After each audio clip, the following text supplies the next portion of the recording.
शुभ सकाळ. ही आहे आपली पुस्तकांसह सकाळ. नमस्कार, मी वृत्ती. आज आपण वाचणार आहोत पैशाचे मानसशास्त्र या पुस्तकातील पहिलं प्रकरण म्हणजे प्रस्तावना, जगातील सर्वोत्तम नाट्य पैसा. आपण सगळे त्यामागे धावतो. कोणी कमवतो, कोणी खर्च करतो, कोणी गुंतवतो. पण कधी थांबून विचार केला आहे का, आपण पैसा का कमवतो? आपले आर्थिक वर्तन कशावर आधारित असतं? लेखक म्हणतो, पैशाचे वर्तन हे तर्कावर नाही तर अनुभव, भावना आणि मनोवृत्तीवर चालतं. म्हणूनच तो म्हणतो की हे जगातील सर्वात मोठे नाटक आहे. कारण प्रत्येक व्यक्ती वेगवेगळ्या पार्श्वभूमीतून आलेली असते.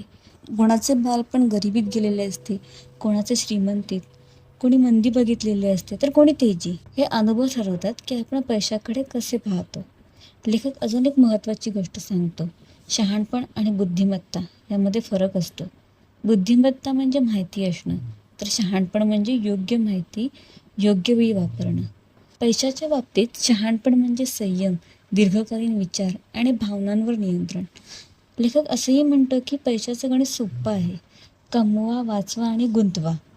पण मानसशास्त्र कठीण आहे, कारण ते आपल्या मनावर आधारित असतं. आपण आर्थिक निर्णय घेतो तेव्हा ते केवळ आकड्यांवर नाही, तर आपल्या भीती, आशा आणि स्वप्नांवर आधारित असतात.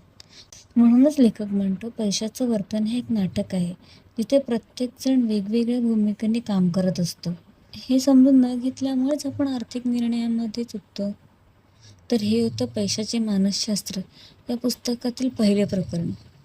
पुढच्या प्रकरणात आपण पाहणार आहोत, कोणीही मूर्ख नसतो, एक विचार करायला लावणारा अध्याय.